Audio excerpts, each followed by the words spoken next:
to volatile global dynamics. Our second kartavya is to fulfill aspirations of our people and build their capacity, making them strong partners in India's path to prosperity. Our third kartavya, aligned with our vision of Sabka Saath, Sabka Vikas, is to ensure that every family, community, region, and sector has access to resources, amenities, and opportunities for meaningful participation. This threefold approach requires a supportive ecosystem. The first requirement is to sustain the momentum of structural reforms, continuous, adaptive, and forward-looking. Second, a robust and resilient financial sector is central to mobilizing savings, allocating capital efficiently, and managing risks. Third, cutting-edge technologies, including AI applications, can serve as force multipliers for better governance. Reform Express. Our government has undertaken comprehensive reforms towards creating employment, boosting productivity, and accelerating growth. After the Prime Minister's announcement on Independence Day in 2025, over 350 reforms have been rolled out. This includes GST simplification, notification of labor codes, and rationalization of mandatory quality control orders. High-level committees have been formed, and in parallel, the central government is working with the state governments on deregulation and reducing compliance requirements. The Reform Express is well on its way and will maintain its momentum to help us fulfill our kartavya. I now move to specific proposals. Under our first kartavya, to accelerate and sustain economic growth, I propose interventions in 6 areas. 1. Scaling up manufacturing in 7 strategic and frontier sectors. 2. Rejuvenating legacy industrial sectors. 3. Creating champion MSMEs. 4. Delivering a powerful push for infrastructure. 5. Ensuring long-term security and stability. And 6. Developing city economic regions. Scaling up of manufacturing in 7 strategic and frontier sectors. Biopharma Shakti, meaning biopharma strategy for health advancement through knowledge, technology, and innovation.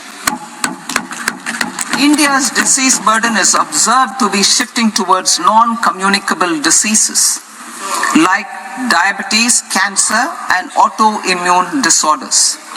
Biologic medicines are key to longevity and quality of life at affordable costs. To develop India as a global biopharma manufacturing hub,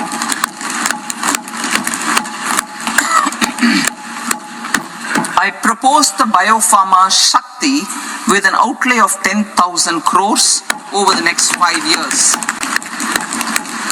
This will build the ecosystem for domestic production of biologics and biosimilars.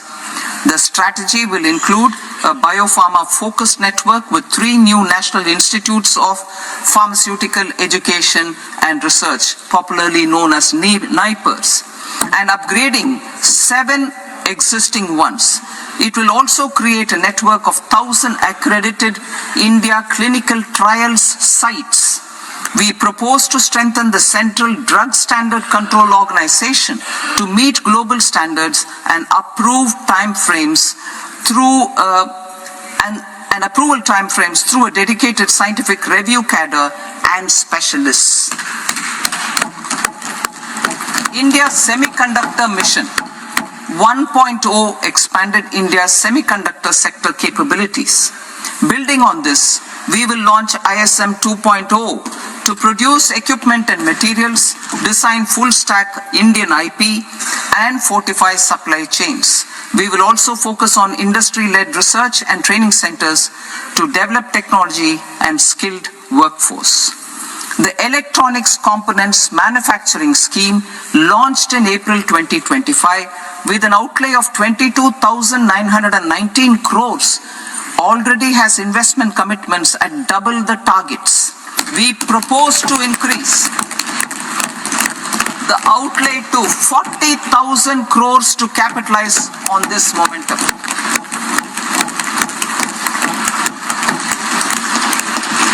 A scheme for rare earth permanent magnets was launched in 2025 November. We now propose to support the mineral-rich states of Odisha, Kerala, Andhra Pradesh, and Tamil Nadu to establish dedicated rare earth corridors to promote mining, processing, research, and manufacturing. To enhance domestic chemical production and reduce import dependency, we will launch a scheme to support states in establishing 3 dedicated chemical parks through challenge route on a cluster-based plug-and-play model. Strong capital goods.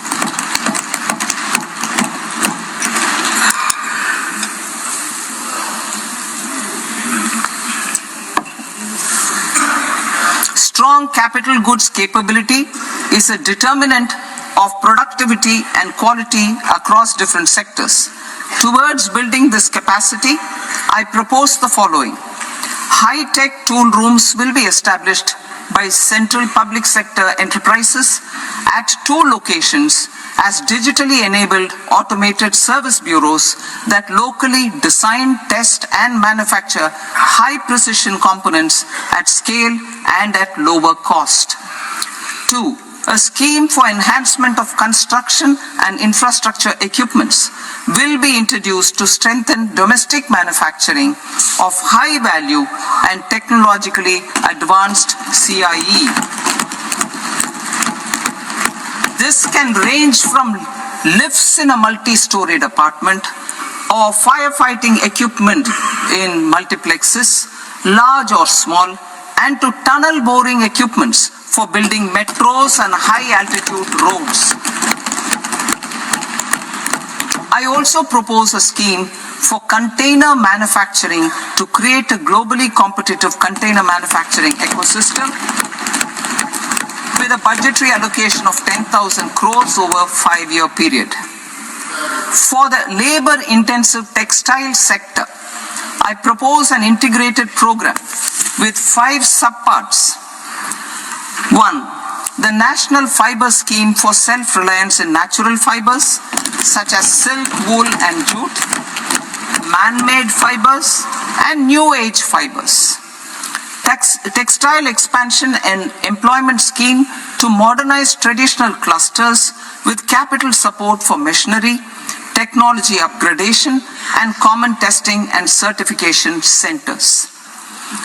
3. The National Handloom and Handicraft Program to integrate and strengthen existing schemes and ensure targeted support for weavers and artisans. Tex Eco Initiative to promote globally competitive and sustainable textiles and apparels. Samarth 2.0 to modernize the upgrade the textile skilling ecosystem through collaboration with industry and academic institutions. Further, I propose to set up mega textile parks in challenge mode. They can also focus on bringing value addition to technical textiles. I propose to launch the Mahatma Gandhi Gram Swaraj initiative to strengthen khadi, handloom, and handicrafts. This will help in global market linkage and branding. It will streamline and support training, skilling, quality of process and production. This will benefit our weavers, village industries, One District, One Product ODOP initiative, and also our rural youth. India has the potential to emerge as a global hub for high quality, affordable sports goods. I propose a dedicated initiative for sports goods that will promote manufacturing, research, and innovation in equipment design as well as material sciences. Rejuvenation of legacy industrial clusters. I propose to introduce a scheme to revive 200 legacy industrial clusters to improve their cost competitiveness and efficiency through infrastructure and technology upgradation. Creating champion SMEs and supporting micro enterprises. Recognizing MSMEs as a vital engine of growth, I propose a three-pronged approach to help them grow as champions. Equity support. I propose to introduce a dedicated 10,000 crores SME growth fund to create future champions, incentivizing enterprises based on select criteria. I also propose to top up the Self-Reliant India Fund set up in 2021 with 2,000 crores to continue support to micro enterprises and maintain their access to risk capital. Liquidity support. With TREDS, more than 7 lakh crore has been made available to MSMEs. To leverage its full potential, I propose 4 measures. 1. Mandate TREDS as the transaction settlement platform for all purchases from MSMEs by CPSEs, serving as a benchmark for other corporates. 2. Introduce a credit guarantee support mechanism through CGTMSE for invoice discounting on TREDS platform. 3. Link GEM with TREDS for sharing information with financiers about government purchases from MSMEs, encouraging cheaper and quicker financing. 4. Introduce TREDS receivables as asset-backed securities, helping develop a secondary market, enhancing liquidity and settlement of transactions. Professional support. Government will facilitate professional institutions such as the ICAI, ICSI, ICMAI to design short-term modular courses and practical tools to develop a cadre of corporate mitras, especially in Tier 2 and Tier 3 towns. These accredited para-professionals will help MSMEs meet compliance requirements at affordable costs. Infrastructure. During this past decade, our government has undertaken several initiatives for large-scale enhancement of public infrastructure, including through new financing instruments such as Infrastructure Investment Trust (InvITs) and Real Estate Investment Trust (REITs), and institutions like NIIF and NABFID. We shall continue to focus on developing infrastructure in cities with over 5 lakh population, that is Tier 2, Tier 3 cities, which have expanded to become growth centers. Public capital expenditure has increased manifold from 2 lakh crore in 2014-15 to an allocation of 11.2 lakh crore in BE 25-26. In this coming year, that is financial year 2026-27, I propose to increase it to 12.2 lakh crores to continue the momentum. To strengthen the confidence of private developers regarding risks during infrastructure development and construction phase, I propose to set up an infrastructure risk guarantee fund to provide prudentially calibrated partial credit guarantee to lenders. Over the years, RIDES have emerged as a successful instrument for asset monetization. I propose to accelerate recycling of significant real estate assets of the CPSEs through the setting up of dedicated RIDES. To promote environmentally sustainable movement of cargo, I propose to 1. Establish new dedicated freight corridors connecting Dankuni in the east to Surat in the west. Operationalize 20 new national waterways over the next 5 years. Starting with National Waterways 5 in Orissa to connect mineral-rich areas of Talcher and Angul and industrial centers like Kalinga Nagar to the ports of Paradip and Dhamra. Training institutes will be set up as regional centers of excellence for development of required manpower for these waterways. This will benefit youth in the entire stretch of the waterways to train and acquire skills. Further, a ship repair ecosystem catering to inland waterways will also be set up at Varanasi and Patna. And C. Launch a coastal cargo promotion scheme for incentivizing a modal shift from rail to road to increase the share of inland waterways and coastal shipping from 6% to 12% by 2047.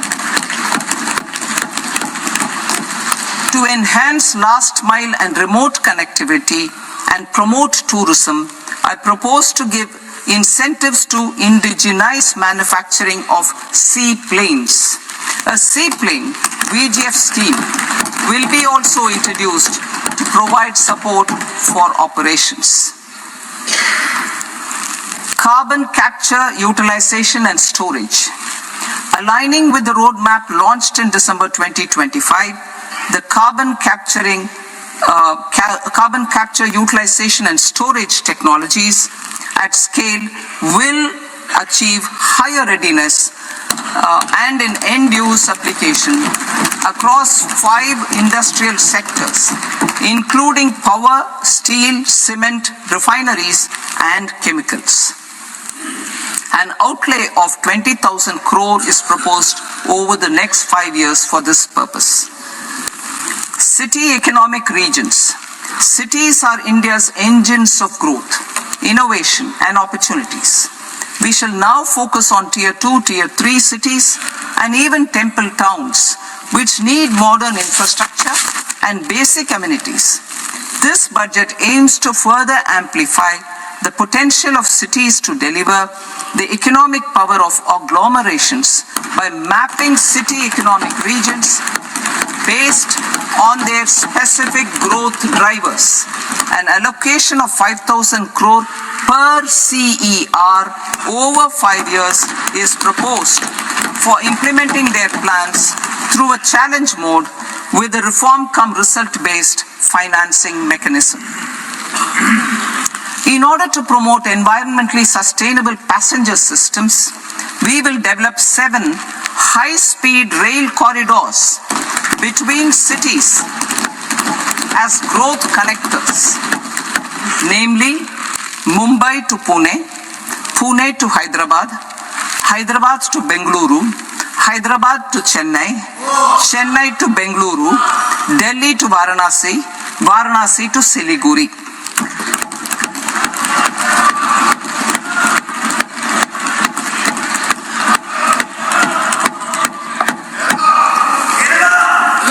Financial sector. The Indian banking sector today is characterized by strong balance sheet, historic highs in profitability, improved asset quality, and coverage exceeding 98% of villages in the country.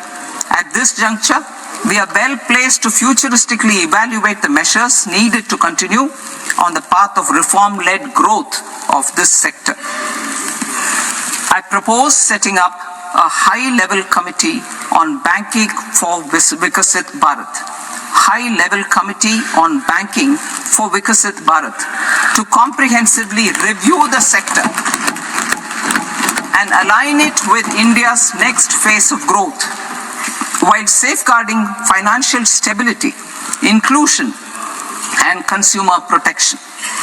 The vision for NBFCs for Vikasit Bharat has been outlined with clear targets for credit disbursement and technology adoption in order to achieve scale and improve efficiency in the public sector NBFCs. As a first step, it is proposed to restructure the Power Finance Corporation and Rural Electrification Corporation. I propose a comprehensive review of the foreign exchange management non-debt instruments rules to create a more contemporary, user-friendly framework for foreign investments consistent with India's evolving economic priorities. Corporate bond market. I propose to introduce a market-making framework with suitable access to funds and derivatives on corporate bond indices. I also propose to introduce total return swaps on corporate bonds. Municipal bonds. To encourage the issuance of municipal bonds of higher value by larger cities, I propose an incentive of 100 crore rupees for a single bond issuance. 100 crore rupees for a single bond issuance of more than 1,000 crore. The current scheme under Amrit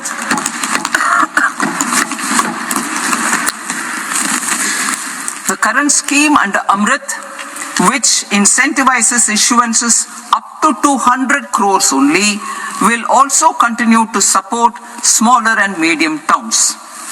That will also continue to support the smaller and medium towns. Ease of doing business.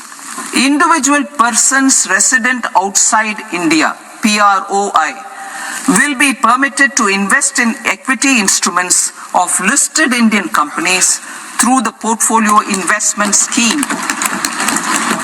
It is also proposed to increase the investment limit for an individual PROI under the scheme from 5% to 10%, with an overall investment limit for all individual PROIs to 24% from the current 10%.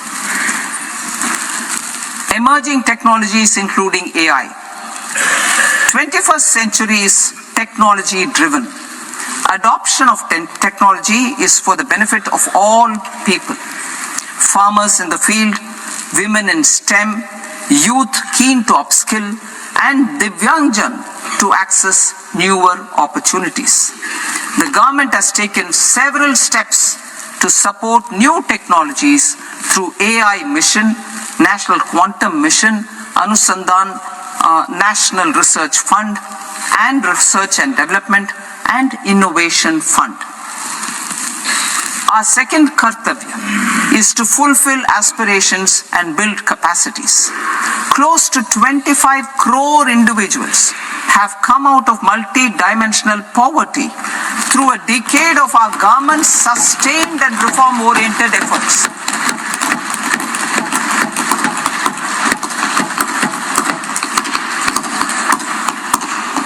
Our government has therefore decided to place a renewed emphasis on the service sector to provide a pathway to fulfilling aspirations of a youthful India with the following measures. I propose to set up a high-powered Education to Employment and Enterprises Standing Committee to recommend measures that focus on services sector as a core driver of Vikasit Bharat. This will make us a global leader in services with a 10% global share by 2047. The committee will prioritize areas to optimize the potential for growth, employment, and exports. They will also assess the impact of emerging technologies, including AI, on jobs and skill requirements and propose measures thereof. To create a range of skilled career pathways, a new range of skilled career pathways for our youth, I propose interventions in the following sectors. Health. Existing institutions for allied health professionals will be upgraded and new AHP institutions established in private and government sectors. This will cover 10 selected disciplines, including optometry, radiology, anesthesia, OT technology, applied psychology and behavioral health, and add 1 lakh AHPs over the next 5 years. A strong care system covering geriatric and allied care services will be built. A variety of NSQF-aligned programs will be developed to train multi-skilled caregivers, combining core care and allied skills such as wellness, yoga, and operation of medical assistive devices. In the coming year, 1.5 lakh caregivers will be trained.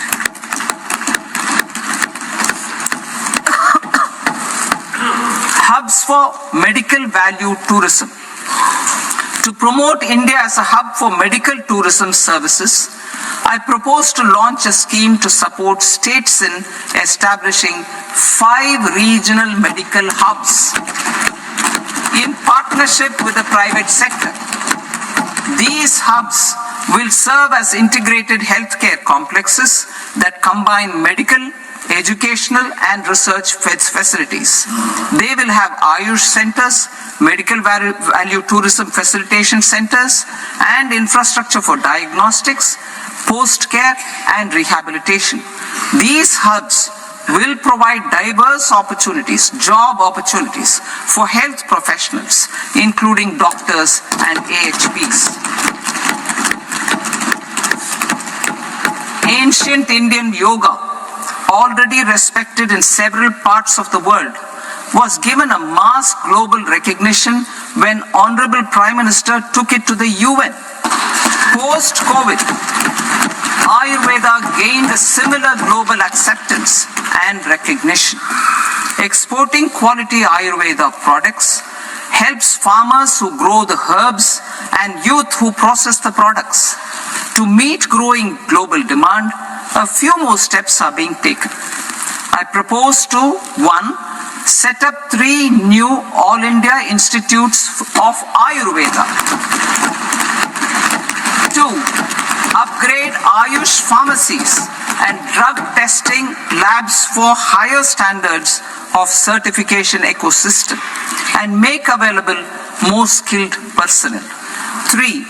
Upgrade the WHO Global Traditional Medicine Center in Jamnagar to bolster evidence-based research, training and awareness for traditional medicine. Animal husbandry. Livestock contributes to close to 16% of farm income, including of poor and marginal households. To scale up availability of veterinary professionals by more than 20,000, I propose to roll out a loan-linked capital subsidy support scheme for establishment of veterinary and para-veterinary colleges, veterinary hospitals, diagnostic laboratories, and breeding facilities in private sector. Collaboration between Indian and foreign institutions will also be facilitated. Orange economy. India's animation, visual effects, gaming and comics sector, AVGC sector, is a growing industry projected to require 2 million professionals by 2030. I propose support propose to support the Indian Institute of Creative Technologies, Mumbai, in setting up ABGC Content Creator Labs in 15,000 secondary schools all over the country and 500 colleges. The Indian design industry is expanding rapidly, and yet there is a shortage of Indian designers. I propose to establish, through Challenge Route, a new National Institute of Design to boost design education and development in the eastern region of India. Education. Our government will support states through Challenge Route in creating 5 university townships in the vicinity of major industrial and logistics corridors. These planned academic zones will host multiple universities, colleges and research institutions, skill centers and residential complexes. In higher education, STEM institutions, prolonged hours of study and laboratory work pose some challenges for girl students. Through VGF, Viability Gap Funding and capital support, one girls' hostel will be established in every district.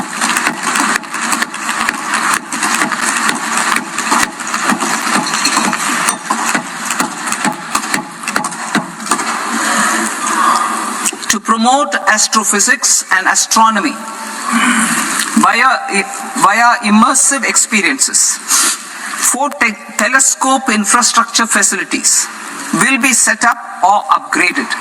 The National Large Solar Telescope, the National Large Optical Infrared Telescope, the Himalayan Chandra Telescope, and the Cosmos 2 Planetarium. Tourism. The tourism sector has the potential to play a large role in the employment generation, forex earnings, and expanding the local economy. I propose to set up a National Institute of Hospitality by upgrading the existing National Council for Hotel Management and Catering Technology. It will function as a bridge between academia, industry, and government. I also propose a pilot scheme for upskilling 10,000 guides in 20 iconic tourist sites through a standardized, high-quality, 12-week training course in hybrid mode in collaboration with the Indian Institute of Management. A national destination digital knowledge grid will be established to digitally document all places of significance, cultural, spiritual, and heritage. This initiative will create a new ecosystem of jobs for local researchers, historians, content creators, and technology partners. India has the potential and opportunity to offer world-class trekking and hiking experience. We will develop ecologically sustainable mountain trails in Himachal Pradesh, Uttarakhand, and Jammu Kashmir. Also in Araku Valley in the Eastern Ghats and Podigai Malai in the Western Ghats. Turtle trails along key nesting sites in the coastal areas of Odisha, Karnataka and Kerala. And 3 bird watching trails along the Pulikat Lake in Andhra Pradesh, Tamil Nadu. It's on the border. Under the visionary leadership of Honorable Prime Minister, we established the International Big Cat Alliance in 2024. This year, India is hosting the first ever Global Big Cat Summit, where heads of governments and ministers from 95 range countries will deliberate on collective strategies for conservation. Heritage and culture tourism. I propose to develop 15 archaeological sites, including Lothal, Dholavira, Rakhi Gadi, Adichanallur, Sarnath, Hastinapur, and Leh Palace into vibrant experiential cultural destinations. Excavated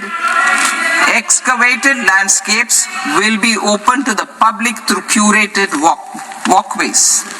Immersive storytelling skills and technologies will be introduced to help conservation labs, interpretation centers, and guides. The sports sector provides multiple means of employment, skilling, and job opportunities.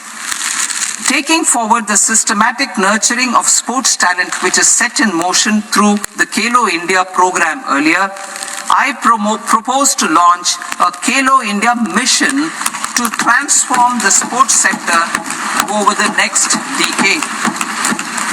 The mission will facilitate an integrated talent development pathway supported by training centers which are foundational, intermediate, and elite levels. B, systematic development of coaches and support staff. C, integration of sports science and technology. D, competitions and leagues to promote sports culture and provide platforms. And E, development of sports infrastructure for training and competition. Our third Kartavya aligns with our vision of Sabka Saath, Sabka Vikas towards Vikasit Bharat. This requires targeted efforts for 1. Increasing farmer incomes through productivity enhancement and entrepreneurship, with special attention to small and marginal farmers. B. Empowering Divyangjan through access to livelihood opportunities, training, and high-quality assistive devices. C. Empowering the vulnerable to access mental health and trauma care. D. Focus on the Purvodaya states and the Northeast region to accelerate development and employment opportunities. Fisheries. We will undertake initiatives for integrated development of 500 reservoirs and Amrit Sarovars. 2. Strengthen the fisheries value chain in coastal areas and enable market linkages involving startups and women-led groups together with fish farmer producer organizations. Animal husbandry. To provide quality employment opportunities in rural and peri-urban areas, we will support the animal husbandry sector in entrepreneurship development through A credit-linked subsidy program, B. Scaling up and modernization of livestock enterprises, C. Enhanced creation of livestock, dairy, and poultry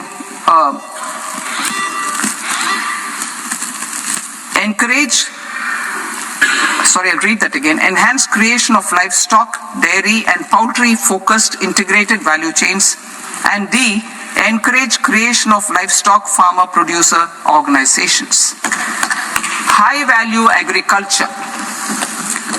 To diversify farm outputs, increase productivity, enhance farmers' incomes, and create new employment opportunities, we will support high-value crops such as coconut, sandalwood, cocoa, cashew in the coastal areas, agar trees in northeast, and nuts such as almonds, walnuts, and pine nuts in our hilly regions.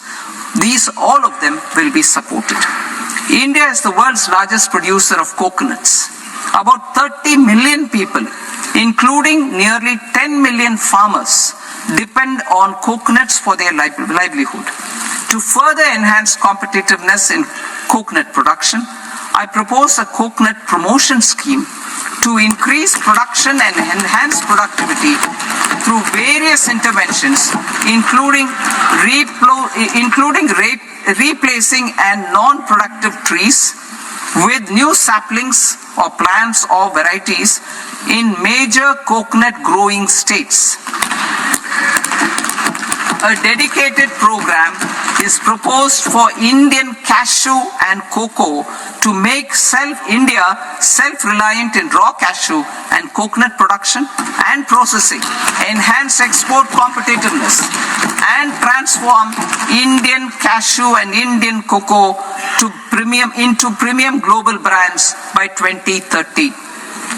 Sandalwood. Sandalwood is closely linked to India's social and cultural heritage.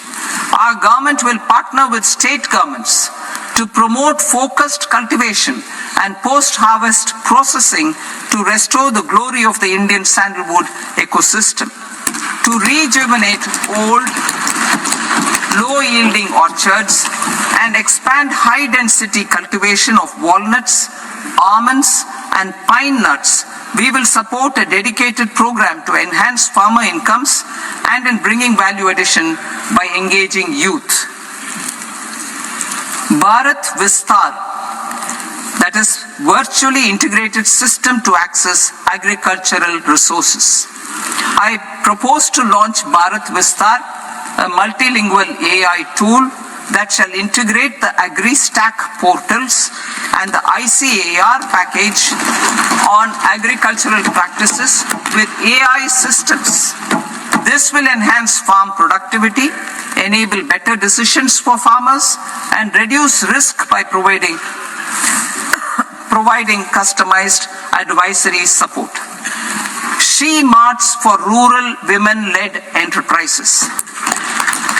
Building on the success of Lakpati Didi program, I propose to help women take the next step from credit-linked livelihoods to being owners of enterprises. Self-help entrepreneur, She Marts will be set up as community-owned retail outlets within the cluster-level federations through enhanced and innovative financing instruments. Empowering Divyangjan. Divyangjan Kaushal Yojana. Information technology, AVGC sectors, hospitality and food and beverages sectors often offer task-oriented and process-driven roles which are suitable for Divyangjan. We will ensure dignified livelihood opportunities through industry-relevant and customized training specific to each Divyangjan group. Divyang Sahara Yojana. Timely access to high-quality assistive devices for all eligible Divyangjan is a fundamental need. I propose to 1. Support the Artificial Limbs Manufacturing Corporation of India, Alimco, to set up and to scale up production of assistive devices, invest in R&D and AI integration, strengthen PM Divyasha Kendras, and support setting up of assistive technology marts as modern retail style centers where Divyangjan and senior citizens can see, try and purchase assistive products. Reaffirming our commitment to mental health and trauma care. There are no national institutes for mental health care in North India. We will therefore set up a NIMHANS 2 and also upgrade national mental health institutes in Ranchi and in Tezpur as regional apex institutions. Emergencies expose families, particularly the poor and vulnerable, to unexpected expenditure. We will strengthen and increase these capacities by 50% in district hospitals by establishing emergency and trauma care centers. Focus on Purvodaya states and northeastern regions. Purvodaya. I propose the development of an integrated East Coast industrial corridor with a well-connected node at Durgapur, creation of 5 tourism destinations in 5 Purvodaya states, and the provision of 4,000 e-buses. Buddhist sites in northeastern region. The northeastern region is a civilizational confluence of Theravada and Mahayana or Vajrayana traditions. I propose to launch a scheme for development of Buddhist circuits in Arunachal Pradesh, Sikkim, Assam, Manipur, Mizoram, and Tripura. The scheme will cover preservation of temples and monasteries, pilgrimage interpretation centers, connectivity, and pilgrim amenities. 16th Finance Commission. On 17th November 2025, the 16th Finance Commission submitted its report to the President. As mandated under Article 281 of the Constitution, the government is to lay the report along with the explanatory memorandum on the action taken report on the recommendations of the Commission in Parliament, which, Sir, Honourable Speaker, you've allowed me to do at the commencement of this session. The government has accepted the recommendation of the Commission to retain the vertical share of devolution at 41%. As recommended by the Commission, I have provided 1.4 lakh crores of rupees to the states for the year 2026-2027 as Finance Commission grants. These include rural and urban local body and disaster management grants. Fiscal consolidation. Government has been delivering on our fiscal commitments consistently without compromising on social needs. To strive towards accepted standards of fiscal management in Budget 25-26, I had indicated that the central government would target reaching a debt to GDP ratio of 50 plus or minus 1% by 2030-31. In line with this, the debt to GDP ratio is estimated to be 55.6% of GDP in BE 26-27, compared to 56.1% of GDP in RE 25-26. A declining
Income Tax Act. In July 2024, I announced a comprehensive review of the Income Tax Act 1961. This was completed in a record time, and the Income Tax Act 2025 will come into effect from 1st April 2026. The simplified income tax rules and forms will be notified shortly, giving adequate time to taxpayers to acquaint themselves with its requirements. The forms have been redesigned such that ordinary citizens can comply without difficulty. Ease of living. I propose that any interest awarded by the Motor Accident Claims Tribunal to a natural person will be exempt from income tax, and any TDS on this account will be done away with. I propose to reduce TCS rate on the sale of overseas tour program package from the current 5% and 20% to 2% without any stipulation of amount. I propose to reduce TCS rate for pursuing education and for medical purposes under the Liberalized Remittance Scheme, popularly known as LRS, from 5% to 2%.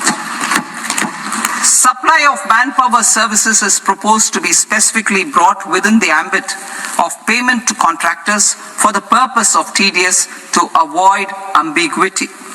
Thus, TDS on these services will be at the rate of either 1% or 2% only. I propose a scheme for small taxpayers wherein a rule-based automated process will enable obtaining a lower or nil deduction certificate instead of filing an application with the assessing officer. For the ease of taxpayer holding securities in multiple companies, I propose to enable depositories to accept Form 15G or Form 15H from the investor and provide it directly to various relevant companies. I propose to extend time available for revising returns from 31st December to up to 31st March with the payment of a nominal fee. I also propose to stagger the timeline for filing of tax returns.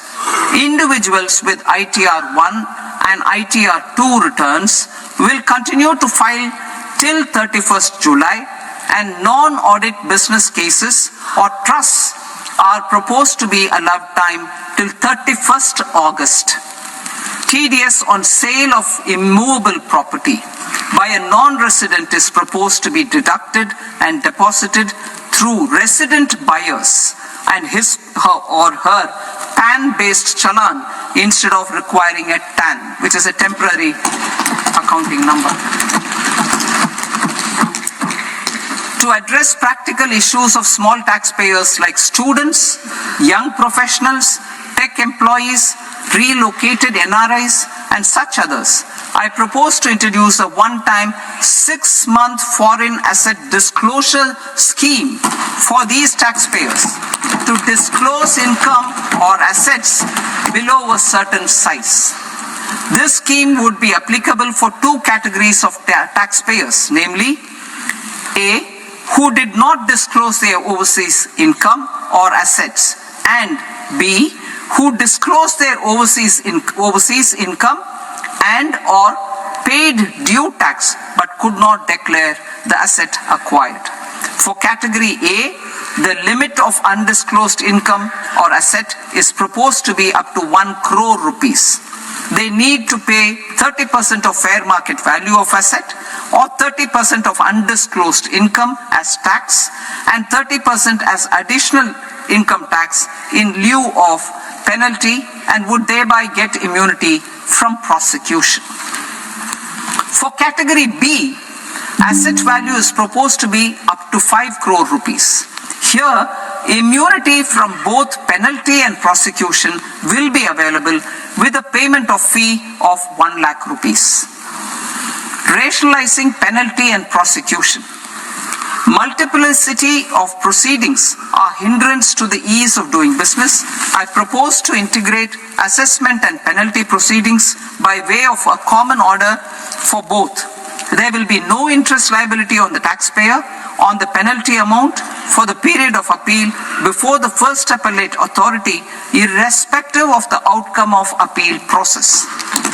Further,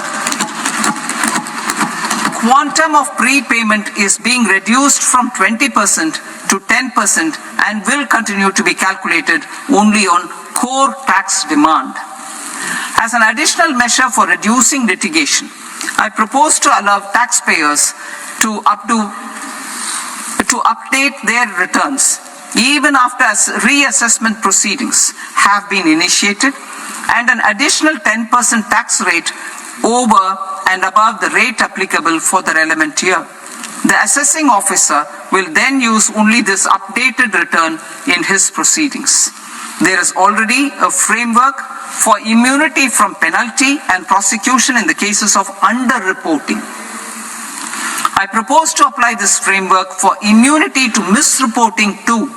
However, in such a case, the taxpayer will need to pay 100% of the tax amount as an additional income tax over and above the tax and interest due. Penalties for certain technical defaults, such as failure to get accounts audited, non-furnishing of transfer pricing audit report, and default in furnishing statement for financial transactions, are proposed to be converted into fee.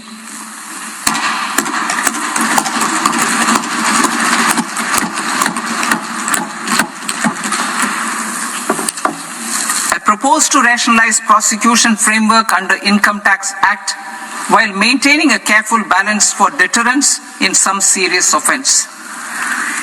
Non-production of books of account and documents and requirement of TDS payment where payment is made in kind are being decriminalized. Further, minor offences will attract fine only. The remaining prosecutions will be graded commensurate with the quantum of offence. They will entail only simple imprisonment with maximum imprisonment reduced to 2 years and power to courts to convert even those into fines. There is no penalty.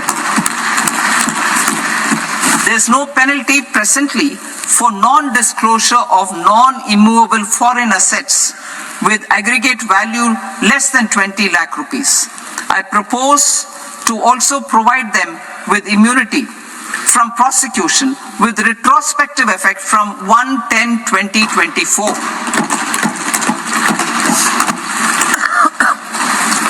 Cooperatives. Deduction is already allowed to a primary cooperative society engaged in supplying milk, oilseeds, fruits or vegetables raised or grown by its members. I propose to extend this deduction to also include supply of cattle feed and cotton seed produced by its members. I propose to allow inter-cooperative society dividend income as deduction under the new tax regime to the extent it is further distributed to its members. I further propose to allow exemption for a period of 3 years to dividend income received by a notified national cooperative federation on their investments made in companies up to 31/1/2026. This exemption would be allowed only for dividends further distributed to its member cooperatives.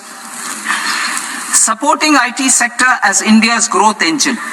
India is a global leader in software development services, IT-enabled services, knowledge process outsourcing services, and contract R&D services relating to software development. These businesses and their segments are quite interconnected with each other. All these services are proposed to be clubbed under a single category of information technology services with a common safe harbor margin of 15.5% applicable to all. The threshold for availing safe harbor for IT services is being enhanced substantially from 300 crore rupees to to 2,000 crore rupees. Safe harbor for IT services shall be approved by an automated rule-driven process without any need for tax officer to examine and accept the application. Once applied by an IT services company, the same safe harbor can be continued for a period of 5 years at a stretch at its choice. For IT services companies who want to conclude advanced pricing agreement, APA, I propose to fast-track unilateral APA process for IT services and endeavor to conclude it within a period of 2 years. The period of 2 years can be extended by a further period of 6 months on taxpayers' request. I propose to extend the facility of modified returns available to the entity entering APA to its associated entities also. Attracting global business and investment. Recognizing the need to enable critical infrastructure and boost investment in data centers, I propose to provide tax holiday till 2047 to any foreign company that provides cloud services to customers globally by using data center services from India. It will, however, need to provide services to Indian customers through an Indian reseller entity. I also propose to provide a safe harbor of 15% on cost in case the company providing data center services from India is a related entity. To harness the efficiency of just-in-time logistics for electronic manufacturing, I propose to provide safe harbor to non-residents for component warehousing in a bonded warehouse at a profit margin of 2% of the invoice value. The resultant tax of about 0.7% will be much lower than in competing jurisdictions. To provide fillip to toll manufacturing in India, I propose to provide exemption from income tax for 5 years to any non-resident who provides capital goods, equipment, or tooling to any toll manufacturer in a bonded zone. To encourage vast pool of global talent to work in India for a longer period of time, I propose to provide exemption to global, non-India sourced income of a non-resident expert for a stay period of 5 years under notified schemes. I propose to provide exemption from minimum alternate tax, the MAT, to all non-residents who pay tax on presumptive basis. Tax administration. I propose to constitute a joint committee of Ministry of Corporate Affairs and Central Board of Direct Taxes for incorporating the requirements of income computation and disclosure standards, the ICDS, in the Indian Accounting Standards, IND AS itself. Separate accounting requirement based on ICDS will be done away with from the tax year 27-28. To support Prime Minister Modi's vision of homegrown accounting and advisory firms to become global leaders, I propose to rationalize the definition of accountant for the purposes of safe harbor rules. Other tax proposals. Change in taxation of buyback was brought in to address the improper use of buyback route by promoters. In the interest of minority shareholders, I propose to tax buyback for all types of shareholders as capital gains. However, to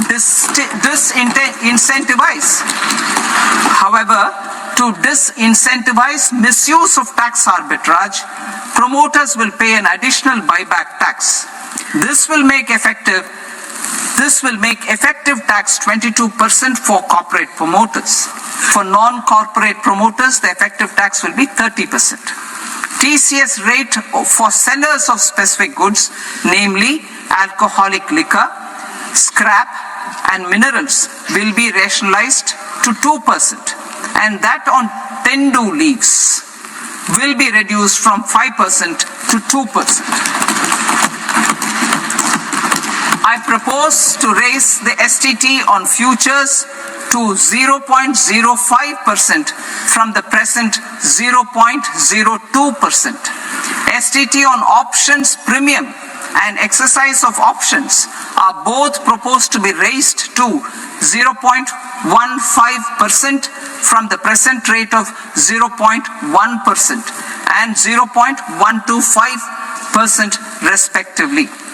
We reformed the taxation landscape for corporates in 2019 by providing them a simplified regime with lower tax rate so that they could productively focus on business rather than on claim of deductions and exemptions.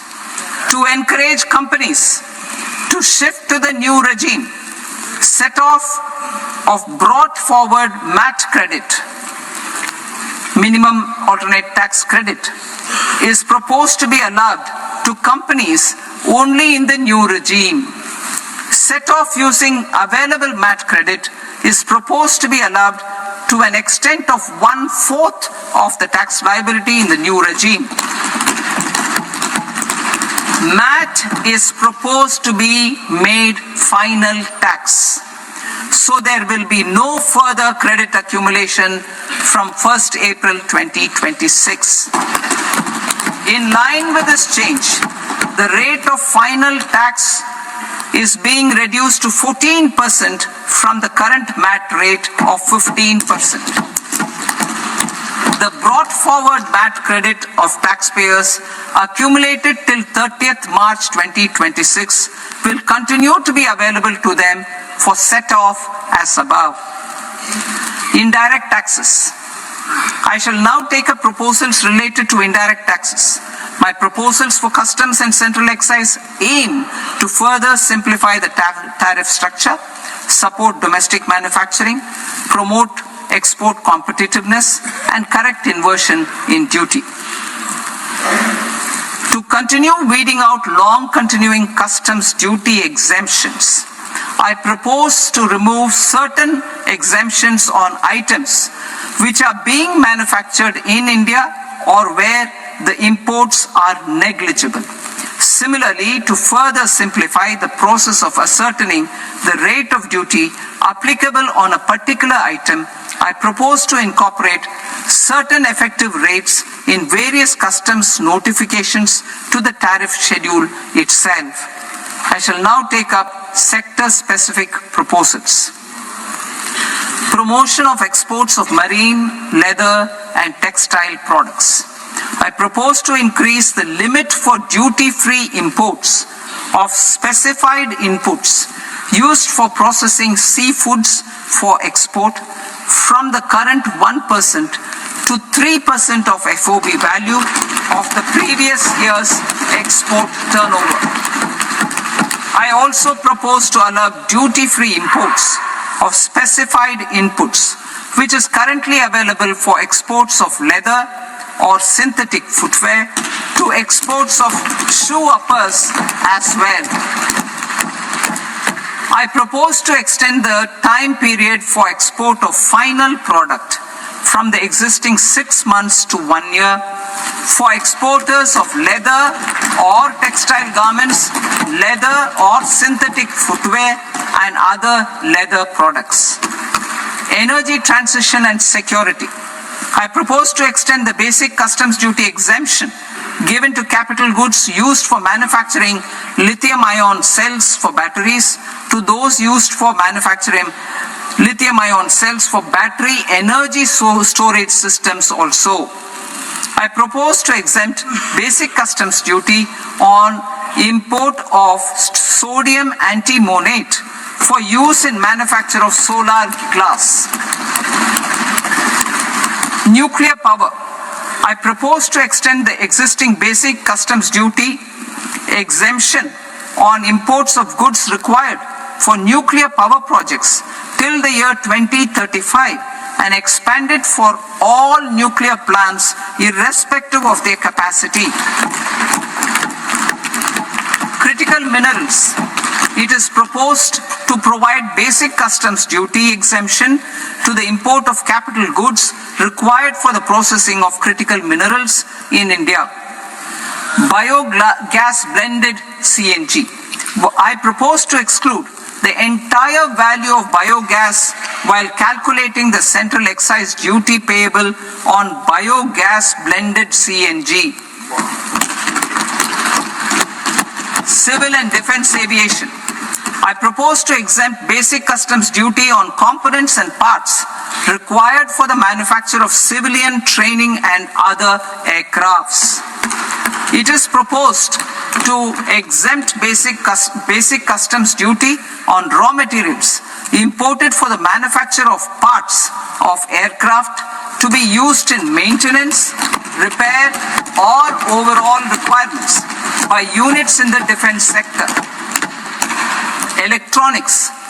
To deepen value addition in the consumer electronics sector, I propose to exempt basic customs duty on specified parts used in the manufacture of microwave ovens.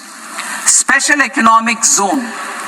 To address the concerns arising about utilization of capacity by manufacturing units in the special economic zones due to global trade disruptions, I propose as a special one-time measure to facilitate sales by eligible manufacturing units in SEZs to the domestic tariff area at concessional rates of duty. The quantity of such sales will be limited to a prescribed proportion of their exports. Necessary regulatory changes will be undertaken to operationalize the measures while ensuring level playing field for the units working in the DTA. Ease of living. To rationalize the customs duty structure for goods imported for personal use, I propose to reduce the tariff rate on all dutiable goods imported for personal use from 20% to 10%. To provide relief to patients, particularly those suffering from cancer, I propose to exempt basic customs duty on 17 drugs or medicines. I propose also to add 7 more rare diseases for the purposes of exempting import duties on personal imports of drugs, medicines, and food for special medical purposes used in their treatment. Customs process. India's role and share in the global trade is poised for a major leap in line with our ambition and journey towards Vikasit Bharat. In this regard, I propose many measures for custom processes to have minimal intervention for smoother and faster movement of goods and greater certainty to the trade. Trust-based systems. I propose to enhance duty deferral period for Tier 2 and Tier 3 authorized economic operators, known as AEOs, from 15 days to 30 days. I propose to provide eligible manufacturer importers the same duty deferral facility. This should encourage them to get themselves accredited as a full-fledged Tier 3 AEO in due course. To provide greater certainty and for better business planning, I propose to extend validity period of advance ruling binding on customs from the present 3 years to 5 years.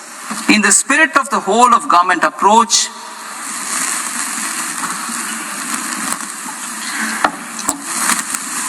government agencies will be encouraged to leverage AEO accreditation for preferential treatment in clearing their cargo. Regular importers with trusted long-standing supply chains will be recognized in the risk system so that the need for verification of their cargo every time can be minimized. Export cargo using electronic sealing. export cargo using electronic sealing will be provided through clearance from the factory premises to the ship. For import of goods not needing any compliance, filing of bill of entry by a trusted importer and arrival of goods will automatically notify customs for completing their clearance formalities. This will enable goods to be released immediately on arrival. The customs warehouse framework will be transformed into a warehouse operator-centric system with a self-declarations, electronic tracking and risk-based audit. These reforms will move away from the current system of officer-dependent approvals and reduce transaction delays and compliance costs. Ease of doing business. Approvals required for cargo clearance from various government agencies will be seamlessly processed through a single and interconnected digital window by the end of the financial year. Processes involved in clearance of food, drugs, plant and animal and wildlife products, accounting for about 70% of interdicted cargo, will be operationalized on this system by April 2026 itself. For goods not having any compliance requirement, clearance will be done by customs immediately after online registration is completed by the importer, subject to the payment of duty. Customs integrated system will be rolled out in 2 years as a single integrated and scalable platform for all customs processes. Utilization of non-intrusive scanning with advanced imaging and AI technology for risk assessment will be expanded in a phased manner with the objective to scan every container across all the major ports. New export opportunities to support Indian fishermen to fully harness the economic value of marine resources beyond our territorial waters. The following measures will be taken. A. Fish catch by an Indian fishing vessel in exclusive economic zone or on the high seas will be made free of duty. Landing of such fish on foreign port will be treated as export of goods. Safeguards will be put in place to prevent misuse during fish catch, transit or transshipment.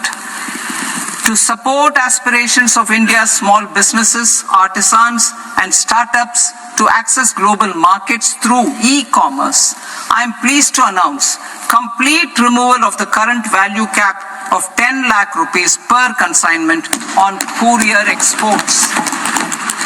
In addition, handling of rejected and returned consignments will be improved with effective use of technology for identifying such consignments.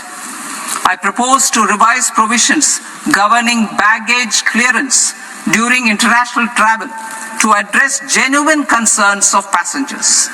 The revised rules will enhance duty-free allowances in line with the present-day travel realities and provide clarity in temporary carriage of goods brought in or taken out. There are honest taxpayers who are willing to settle disputes by paying all their dues, but they get deterred due to negative connotation associated with penalty. They will now be able to close cases by paying an additional amount in lieu of penalty. Honorable Speaker, sir, with this I commend the budget to this august House. Jai Hind.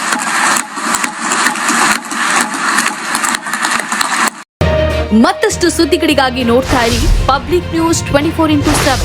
ಇದು ಸತ್ಯದ ಧ್ವನಿ.